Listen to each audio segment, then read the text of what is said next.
Tu es en Christ. Les choses anciennes sont toutes choses. Pas quelque chose. Pas quelques-unes. Toutes choses sont devenues. Que tes finances se renouvellent. J'ai dit que tes finances se renouvellent. Que la hauteur de ta vie se renouvelle. Que la santé de que ta santé se renouvelle. Au nom de Jésus. Est-ce que quelqu'un reçoit? Je dis que ta vie se renouvelle. Que ton onction se renouvelle. Que les portes s'ouvrent. Que les nouvelles connexions viennent vers toi. Je dis que les nouvelles connexions viennent vers toi. Là où on s'était moqué de toi, que le Seigneur te retourne au même endroit.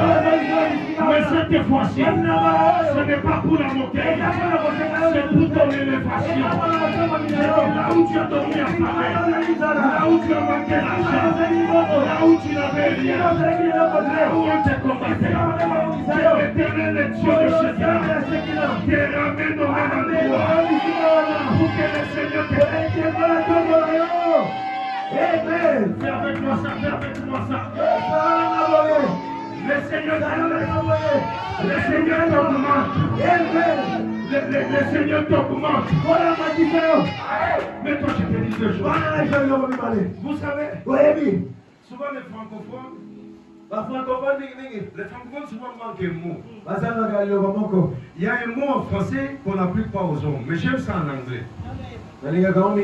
En français, nous disons souvent que le Seigneur t'élève. Nous croyons que c'est suffisant. L'élévation est liée à la hauteur. Mais tu peux être élevé et tu restes mince. Les Anglais ajoutent les deux dimensions. Ils disent qu'ils t'élèvent, mais qu'ils t'augmentent aussi. En anglais, on dit may God increase you. C'est que Dieu t'élève, mais qu'il t'augmente. Parce que tu peux aller à hauteur. Mais si tu as le même poids,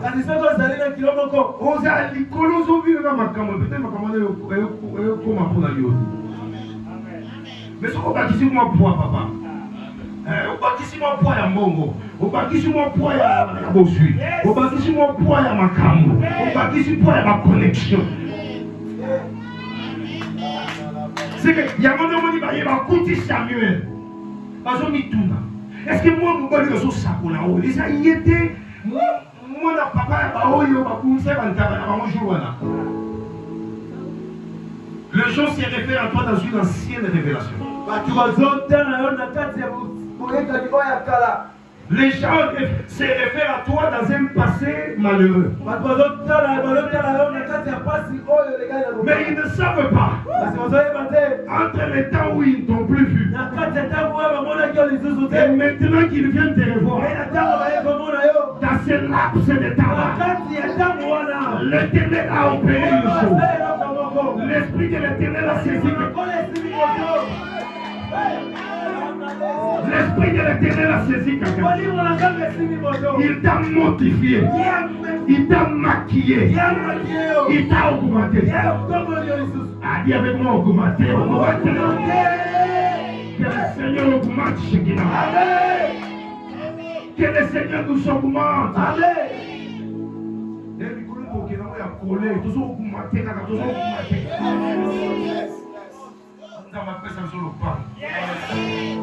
Faut temple. J'ai hâte de mon bureau. Hier, je me promenais en ville, là, j'ai regardé le bureau, je dis, le bureau du pasteur, ça sera comme ça. Le bureau du péché, c'est Cédric.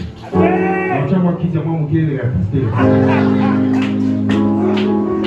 Bureau là, ma présidente, ma maman. Ma vie, ma charge de qui tu as, il faut que je sache qui c'est ma charge. Je suis en train de voir la puissance. Nous allons loin. Nous allons loin. Un temple où nos baffles restent attachés. Quand vous venez, vous enlevez seulement comme ça. Pa. Le son reste. Numérisez ça, le réseau. Alléluia. Alléluia. Que Dieu t'augmente. Ma prière ce matin pour toi est que Dieu t'augmente. Que Dieu t'augmente. Quand tu as ton agenda, tu écris, dis Seigneur, augmente-moi financièrement, augmente-moi spirituellement, augmente-moi dans la connaissance de la parole, augmente. Vous savez, Église, les gens recherchent le bien-être en fouillant là où le bien-être vient. Je disais à mon beau-frère il y a 2 jours,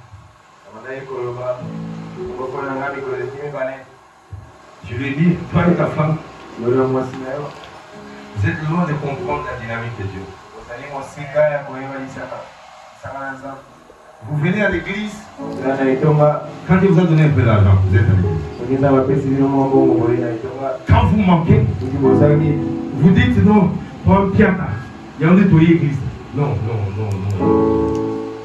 Comment vous renversez? J'aurais même compris, j'aurais même aimé. Si vous avez un mot bouillé, vous avez un mot bouillé. Mais vraiment la Bible a raison quand elle dit ceux qui n'ont pas la foi, c'est eux qui sont vraiment fous. J'ai dit maintenant là, tu n'en as pas. Tu fouilles l'église. Et tu en auras où? Parce que tu fouilles la maison du pourvoyeur. Tu fouilles la maison du pourvoyeur. Alléluia. Quelqu'un m'entend? Quelqu'un me suit très bien. Je prie que ce jour-là vienne. Où je ne serai plus derrière les gens pour qu'ils viennent dans un cœur. J'ai pitié de vous. J'ai pitié de vous. J'ai pitié de vous. Vous êtes loin de comprendre beaucoup de choses. Et dans mon cri de berger, dans ma prière de berger, dans la prière que je fais pour vous, je pleure ça. Et où les gens ne comprennent pas la bénédiction attachée à l'église. Yes. Vous ne comprenez pas. Vous ne comprenez pas. Tu seras changé dans un autre monde. Parce que regarde, ce changement qui s'est fait ici dit beaucoup de choses. Prenez Actes des Apôtres chapitre 10. Actes des Apôtres chapitre 10 verset 30. Rapidement, on va peut-être finir sur ce verset. De toute façon, je continuerai. Actes des Apôtres chapitre 10, le verset 38. Yes. Seigneur de Jésus. Vous savez comment Dieu a oint du Saint-Esprit et de force Jésus de Nazareth, qui allait de lieu en lieu faisant... Attendez. Parce que vous risquez de lire comme ça et passer à côté. Est-ce que vous me suivez? Vous me suivez? Tout le monde me suit. Vous savez quoi, Jérémie? Vous savez comment Dieu a oint du Saint-Esprit? Dieu a fait quoi? A oint du Saint-Esprit. Qui? Jésus de Nazareth. Ok, c'est que Dieu l'a oint. Dieu l'a oint. Et puis qu'est-ce qui s'est passé quand Dieu l'a oint? Il allait de lieu en lieu faisant du bien. Il est parti. Dieu l'a oint. Ensuite il est parti. De lieu en lieu. Faisant quoi? Du bien et guérissant tous ceux qui... Wait, papa. Don't rush. Il est allé des lieux en lieu faisant quoi? Du bien. Du bien. Quels sont ces biens qu'il faisait? Guérissant tous ceux qui étaient sous l'empire du diable. Il guérissait les malades. Il guérissait ceux qui étaient sous l'empire du diable, c'est-à-dire les possédés, ceux qui étaient liés. Vous comprenez? C'est-à-dire que l'onction de Dieu a été grand rôle à jouer dans ta vie. Lorsque Dieu ne t'a pas oué, ou lorsque tu n'as pas saisi l'onction de Dieu, les choses dans ta vie, c'est quoi?